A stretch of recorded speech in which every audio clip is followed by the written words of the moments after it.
ਅਗਲੀ ਖਬਰ ਵੱਲ ਚਲੀਏ। ਆਪਾਂ ਅੱਗੇ ਵੀ ਇੱਕ ਦਿਨ ਸਾਂਝੀ ਕੀਤੀ ਸੀ ਵੀ ਕੰਪਿਊਟਰ ਸਾਇੰਸ ਨੂੰ ਲੈ ਕੇ ਯੂਐਸਏ ਦੇ ਵਿੱਚ ਖਾਸ ਕਰਕੇ ਯੂਸੀ ਸਿਸਟਮ ਦੇ ਵਿੱਚ ਹੁਣ ਜਿਹੜੇ ਕਾਲਜ ਸਟੂਡੈਂਟਸ ਆ ਉਹਨਾਂ ਦਾ ਇੰਟਰਸਟ ਕਾਫੀ ਘਟਦਾ ਜਾ ਰਿਹਾ ਹੈਗਾ।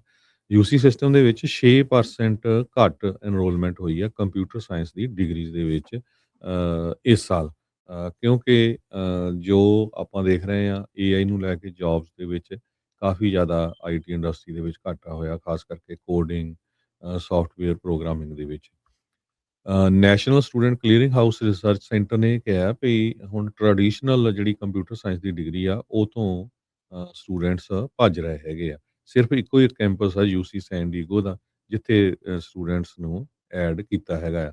ਐਮਆਈਟੀ ਟੈਕਨੋਲੋਜੀ ਨੇ ਇਹ ਰਿਪੋਰਟ ਕੀਤਾ ਵੀ ਚਾਈਨੀਜ਼ ਯੂਨੀਵਰਸਿਟੀ ਜਿਹੜੀਆਂ ਆ ਉਹ ਬਹੁਤ ਜ਼ਿਆਦਾ ਜ਼ੋਰ ਹੁਣ ਏਆਈ ਤੇ ਲਾ ਰਹੀਆਂ। ਕੱਲਾ ਯੂਨੀਵਰਸਿਟੀਜ਼ ਨਹੀਂ, ਉੱਥੇ ਤਾਂ ਐਲੀਮੈਂਟਰੀ ਸਕੂਲ ਤੋਂ ਬੱਚਿਆਂ ਨੂੰ ਜੋ ਆ ਆਰਟੀਫਿਸ਼ੀਅਲ ਇੰਟੈਲੀਜੈਂਸ ਦੀ ਕਲਾਸਿਸ ਸ਼ੁਰੂ ਹੋ ਗਈਆਂ ਹੈਗੀਆਂ। ਕਹਿੰਦੇ 60% ਚਾਈਨੀਜ਼ ਸਟੂਡੈਂਟ ਤੇ ਫੈਕਲਟੀ ਜਿਹੜੀ ਆ ਹੁਣ ਏਆਈ ਟੂਲਸ ਨੂੰ ਯੂਜ਼ ਕਰਦੀ ਆ ਮਲਟੀਪਲ ਟਾਈਮਸ ਹਰ ਰੋਜ਼। ਜੋ ਜ਼ੈਨਜ਼ੀਆਂਗ ਯੂਨੀਵਰਸਿਟੀ ਦੇ ਤੇ ਹੋਰ ਸਕੂਲਸ ਹੈਗੇ ਆ, ਉੱਥੇ ਤਾਂ ਕੰਪਲਸਰੀ ਏਆਈ ਕੋਰਸ ਵਰਕ ਸ਼ੁਰੂ ਕਰ ਦਿੱਤਾ ਗਿਆ ਹੈਗਾ। ਹਰ ਇੱਕ ਸਟੂਡੈਂਟ ਨੂੰ ਉਹ ਲੈਣਾ ਹੀ ਪੈਣਾ ਹੈਗਾ ਆ।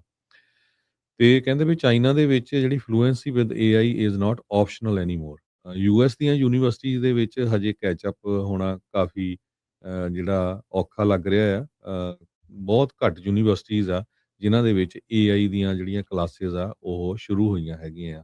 ਕੋਲੰਬੀਆ ਯੂਨੀਵਰਸਿਟੀ, ਪੇਸ university, new Mexico state university ਤੇ ਯੂਸੀਐਲਏ, ਇਹਨਾਂ ਨੇ ਏਆਈ ਦੇ ਜਿਹੜੇ ਪ੍ਰੋਗਰਾਮਸ ਆ ਉਹ ਸ਼ੁਰੂ ਕੀਤੇ ਹੈਗੇ ਆ। ਸੋ ਚਾਈਨਾ ਕਹਿੰਦੇ ਅਮਰੀਕਾ ਤੋਂ ਕਾਫੀ ਅੱਗੇ ਏਆਈ ਲਰਨਿੰਗ ਦੇ ਵਿੱਚ ਬੱਚਿਆਂ ਨੂੰ ਜਾਂ ਯੂਨੀਵਰਸਿਟੀ ਦੇ ਵਿੱਚ ਅੱਗੇ ਜਾ ਰਿਹਾ ਹੈਗਾ। ਸੋ ਜਿਹਦਾ ਉਸ ਤੋਂ ਬਿਨਾਂ ਫਿਰ ਜੇ ਗੱਲ ਕਰੀਏ ਇੰਡੀਆ ਦੀ, ਕਹਿੰਦੇ ਇੰਡੀਆ ਦੇ ਵਿੱਚ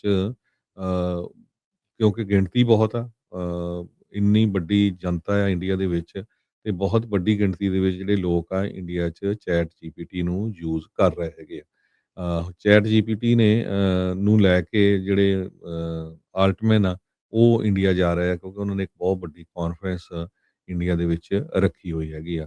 ਸੋ ਆਪਣੇ ਆਫਿਸਸ ਵੀ ਬਹੁਤ ਖੋਲ ਰਹੇ ਹੈਗੇ ਆ। ਕਹਿੰਦੇ ਵੀ ਇੰਡੀਆ ਦੀ ਯੰਗ ਜਨਰੇਸ਼ਨ ਜੋ ਆ 100 ਮਿਲੀਅਨ ਦੇ ਕਰੀਬ ਜਿਹੜੇ ਲੋਕ ਆ ਉਹ ਇਸ ਨੂੰ ਯੂਜ਼ ਕਰ ਰਹੇ ਆ ਜਾਂ ਯੂਜ਼ ਕਰ ਸਕਦੇ ਹੈਗੇ ਆ, ਤੇ ਇਹ ਇੱਕ ਬਹੁਤ ਵੱਡੀ ਮਾਰਕੀਟ ਹੈ। ਜੀ, ਬਿਲकुल। ਅਗਲੀ ਖਬਰ ਵੱਲ ਚਲੀਏ। ਆਪਾਂ ਅੱਗੇ ਵੀ ਇੱਕ ਦਿਨ ਸਾਂਝੀ ਕੀਤੀ ਸੀ ਵੀ ਕੰਪਿਊਟਰ ਸਾਇੰਸ ਨੂੰ ਲੈ ਕੇ ਯੂਐਸਏ ਦੇ ਵਿੱਚ ਖਾਸ ਕਰਕੇ ਯੂਸੀ ਸਿਸਟਮ ਦੇ ਵਿੱਚ ਹੁਣ ਜਿਹੜੇ ਕਾਲਜ ਸਟੂਡੈਂਟਸ ਆ ਉਹਨਾਂ ਦਾ ਇੰਟਰਸਟ ਕਾਫੀ ਘਟਦਾ ਜਾ ਰਿਹਾ ਹੈਗਾ। ਯੂਸੀ ਸਿਸਟਮ ਦੇ ਵਿੱਚ 6% ਘੱਟ ਐਨਰੋਲਮੈਂਟ ਹੋਈ ਆ ਕੰਪਿਊਟਰ ਸਾਇੰਸ ਦੀ ਡਿਗਰੀਜ਼ ਦੇ ਵਿੱਚ ਇਸ ਸਾਲ। ਕਿਉਂਕਿ ਜੋ ਆਪਾਂ ਦੇਖ ਰਹੇ ਹਾਂ ਏਆਈ ਨੂੰ ਲੈ ਕੇ ਜੌਬਸ ਦੇ ਵਿੱਚ ਕਾਫੀ ਜ਼ਿਆਦਾ ਆਈਟੀ ਇੰਡਸਟਰੀ ਦੇ ਵਿੱਚ ਘਾਟਾ ਹੋਇਆ, ਖਾਸ ਕਰਕੇ ਕੋਡਿੰਗ ਸੌਫਟਵੇਅਰ ਪ੍ਰੋਗਰਾਮਿੰਗ ਦੇ ਵਿੱਚ। National student clearing house research centre ਨੇ ਕਿਹਾ ਵੀ ਹੁਣ ਟ੍ਰੈਡੀਸ਼ਨਲ ਜਿਹੜੀ ਕੰਪਿਊਟਰ ਸਾਇੰਸ ਦੀ ਡਿਗਰੀ ਆ ਉਹ ਤੋਂ ਸਟੂਡੈਂਟਸ ਭੱਜ ਰਹੇ ਹੈਗੇ ਆ। ਸਿਰਫ ਇੱਕੋ ਇੱਕ ਕੈਂਪਸ ਆ ਯੂਸੀ ਸੈਨ ਡੀਗੋ ਦਾ, ਜਿੱਥੇ ਸਟੂਡੈਂਟਸ ਨੂੰ ਐਡ ਕੀਤਾ ਹੈਗਾ ਆ। ਐਮਆਈਟੀ ਟੈਕਨੋਲੋਜੀ ਨੇ ਇਹ ਰਿਪੋਰਟ ਕੀਤਾ ਵੀ ਚਾਈਨੀਜ਼ ਯੂਨੀਵਰਸਿਟੀ ਜਿਹੜੀਆਂ ਆ ਉਹ ਬਹੁਤ ਜ਼ਿਆਦਾ ਜ਼ੋਰ ਹੁਣ ਏਆਈ ਤੇ ਲਾ ਰਹੀਆਂ। ਕੱਲਾ ਯੂਨੀਵਰਸਿਟੀਜ਼ ਨਹੀਂ, ਉੱਥੇ ਤਾਂ ਐਲੀਮੈਂਟਰੀ ਸਕੂਲ ਤੋਂ ਬੱਚਿਆਂ ਨੂੰ ਜੋ ਆ ਆਰਟੀਫਿਸ਼ੀਅਲ ਇੰਟੈਲੀਜੈਂਸ ਦੀ ਕਲਾਸਿਸ ਸ਼ੁਰੂ ਹੋ ਗਈਆਂ ਹੈਗੀਆਂ। ਕਹਿੰਦੇ 60% ਚਾਈਨੀਜ਼ ਸਟੂਡੈਂਟ ਤੇ ਫੈਕਲਟੀ ਜਿਹੜੀ ਆ ਹੁਣ ਏਆਈ ਟੂਲਸ ਨੂੰ ਯੂਜ਼ ਕਰਦੀ ਆ ਮਲਟੀਪਲ ਟਾਈਮਸ ਹਰ ਰੋਜ਼। ਜੋ ਜ਼ੈਨਜ਼ੀਆਂਗ ਯੂਨੀਵਰਸਿਟੀ ਦੇ ਤੇ ਹੋਰ ਸਕੂਲਸ ਹੈਗੇ ਆ, ਉੱਥੇ ਤਾਂ ਕੰਪਲਸਰੀ ਏਆਈ ਕੋਰਸ ਵਰਕ ਸ਼ੁਰੂ ਕਰ ਦਿੱਤਾ ਗਿਆ ਹੈਗਾ। ਹਰ ਇੱਕ ਸਟੂਡੈਂਟ ਨੂੰ ਉਹ ਲੈਣਾ ਹੀ ਪੈਣਾ ਹੈਗਾ ਆ। ਤੇ ਕਹਿੰਦੇ ਵੀ ਚਾਈਨਾ ਦੇ ਵਿੱਚ ਜਿਹੜੀ fluency with AI is not optional anymore. US ਦੀਆਂ ਯੂਨੀਵਰਸਿਟੀਜ਼ ਦੇ ਵਿੱਚ ਹਜੇ ਕੈਚ ਅਪ ਹੋਣਾ ਕਾਫੀ ਜਿਹੜਾ ਔਖਾ ਲੱਗ ਰਿਹਾ ਆ। ਬਹੁਤ ਘੱਟ ਯੂਨੀਵਰਸਿਟੀਜ਼ ਆ ਜਿਨ੍ਹਾਂ ਦੇ ਵਿੱਚ ਏਆਈ ਦੀਆਂ ਜਿਹੜੀਆਂ ਕਲਾਸਿਸ ਆ ਉਹ ਸ਼ੁਰੂ ਹੋਈਆਂ ਹੈਗੀਆਂ ਆ।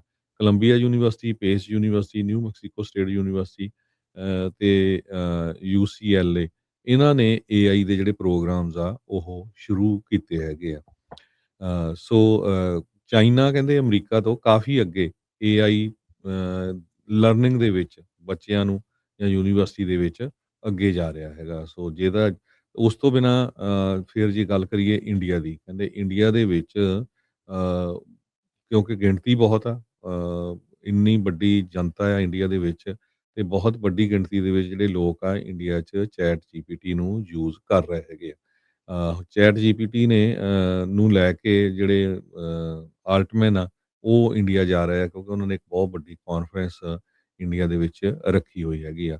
ਸੋ ਆਪਣੇ ਆਫਿਸਰਸ ਵੀ ਬਹੁਤ ਖੋਲ੍ਹ ਰਹੇ ਹੈਗੇ ਆ। ਕਹਿੰਦੇ ਵੀ ਇੰਡੀਆ ਦੀ ਯੰਗ ਜਨਰੇਸ਼ਨ ਜੋ ਆ 100 ਮਿਲੀਅਨ ਦੇ ਕਰੀਬ ਜਿਹੜੇ ਲੋਕ ਆ ਉਹ ਇਸ ਨੂੰ ਯੂਜ਼ ਕਰ ਰਹੇ ਆ ਜਾਂ ਯੂਜ਼ ਕਰ ਸਕਦੇ ਹੈਗੇ ਆ ਤੇ ਇਹ ਇੱਕ ਬਹੁਤ ਵੱਡੀ ਮਾਰਕੀਟ ਹੈ। जी, बिल्कुल।